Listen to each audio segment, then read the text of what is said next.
Friends and welcome back in my YouTube channel biology with Neha ma'am. तो आज बहुत दिनों के बाद वीडियो आ रही है क्योंकि बोर्ड एग्जाम चल रहा था, फिर कॉपी चेक कर हो रहा था, फिर कोई और भी प्रोसेस आ गए थे कॉलेज में, जिसकी वजह से वीडियो नहीं आ पा रही थी। लेकिन अब वीडियो आपके रेगुलर बेसिस पर आएंगे। और आप जानते हैं कि अभी कल परसों न्यूज आई है कि टीजीटी का जो एग्जाम था 14-15 मई को होने वाला था, अब वो 21-22 जुलाई को होगा। तो आज आपके पास बहुत ही मौका मिल गया है 1-2 महीने का। तो इस 2 महीने में हम और अच्छी तैयारी कैसे कर सके, इसी के लिए मुझे लगा एक वीडियो बनाना चाहिए। और हम पीजीटी का एग्जाम, तो पीजीटी का एग्जाम जो 20-21 जून को होने वाला था, अब वो केवल 18-19 को होगा, या शायद 19-20 में है। तो पीजीटी के एग्जाम में कोई चेंजेस नहीं हुए हैं।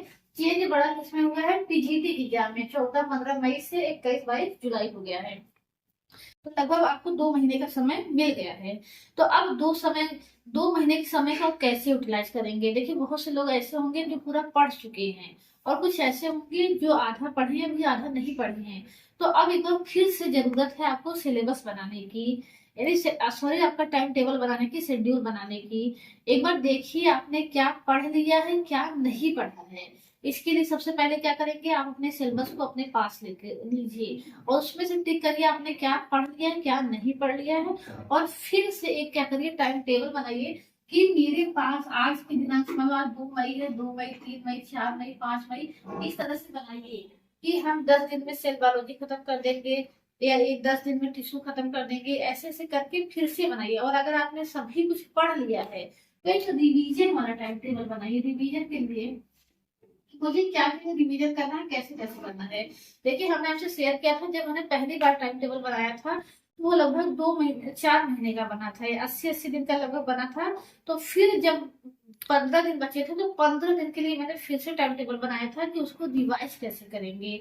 तो रिवाइज करने के लिए यही तरीका है कि अगर आपने सब कुछ पढ़ लिया है तो फिर से आप सिलेबस लीजिए, और सिलेबस को शुरू से अंत तक फिर से रिवाइज करिए कि 2 दिन में इस टॉपिक को रिवाइज करेंगे, 4 दिन में इस टॉपिक को, 4 दिन में इस टॉपिक को। और जो भी टॉपिक रिवाइज कर रहे हैं उसके साथ साथ उसकी प्रैक्टिस भी कीजिए। और रिवाइज करने का तरीका क्या है, जो हम लोग के बताते हैं कि भूल जाते हैं।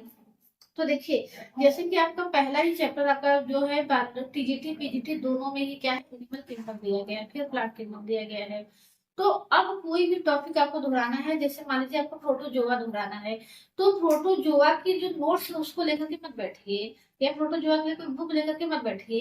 एक प्लेन पेपर लेकर के बैठिए।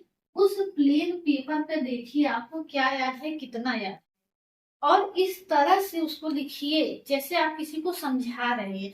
जैसे आपको टीचर होता है ना कि पढ़ाता है, फोटो जो में देखो ये चीज आएगा, ये चीज पूछा जाएगा, ये चीज इंपॉर्टेंट है, ये प्रोसेस को, इसको ये इस टर्म को मतलब ये है, या इस प्रोसेस को इस टर्म के द्वारा रिप्रेजेंट किया जाता है।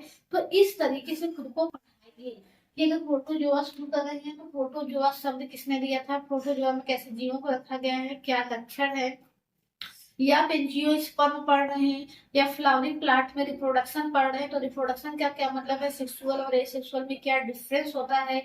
फिर उसमें कौन कौन से टॉपिक पढ़ने हैं, पुंकेसर क्या होता है, स्त्री केसर क्या होता है, पुंकेसर से कौन सा क्वेश्चन बने, स्त्री केसर से। यानी पूरा इसी रफ में इस तरीके से पढ़िए कि आप एक दूसरे को क्या करें, समझा रहे हैं। जरूरी नहीं आपके पास कोई हो ही, लेकिन आप एक कल्पना कीजिए कि आप किसी को पढ़ा रहे हैं, तो आप जब पढ़ाएंगे तो आप देखेंगे बहुत सी चीजें ऐसी हैं जो आपको समझ में नहीं आएगी, समझ में आ जाएंगी। या फिर जरूरत लगेगी तो आप कहीं से गूगल करके या फिर बुक से पढ़ करके देख लेंगे। इसी तरीके से चाहे हिंदी हो, मैथ हो, साइंस हो, कोई भी सब्जेक्ट हो, ये सबसे बेस्ट तरीका होता है रिवीजन करने का, कि किसी को अगर हम पढ़ा लेते हैं, समझा लेते हैं, तो वो चीजें हमें हमेशा के लिए क्या हो जाती है, याद हो जाती है। और दूसरा तरीका क्या है, एक तो ये करिए, पहले तो आप क्या कर लीजिए, टाइम टेबल बना लीजिए कि हाँ, हमें 2 दिन में कोऑर्डिनेटर खत्म करना है, 2 दिन में एनिमल किंगडम खत्म करना है। और फिर एकदम पीसफुल प्लेस पे जाकर के बैठ जाइए कि ये पीसफुल प्लेस है, मेरा 2 घंटे का एक मेडिटेशन टाइम है, इस 2 घंटे में मुझे कोई डिस्टर्ब नहीं करेगा। इस 2 घंटे में या 3 घंटे में मुझे क्या करना है, ये टॉपिक अच्छे से रिवाइज कर लेना है, किसी को समझा लेना है पूरा, मतलब जब तक क्लियर नहीं हो जाता तो अभी यहाँ से हटेंगे नहीं। तो अपने आप को रोज मोटिवेट करके एकांत में बैठ करके टारगेट बना करके उसको कंप्लीट करिए। क्योंकि टीजीटी पीजीटी में सीटें बहुत कम है, आपके पास अवसर भी कम है। तो अगला अवसर कब आएगा आप नहीं जानते, तो इसी बार में जान लगा दीजिए, जाने मत दीजिए। ठीक है, थैंक यू सो मच।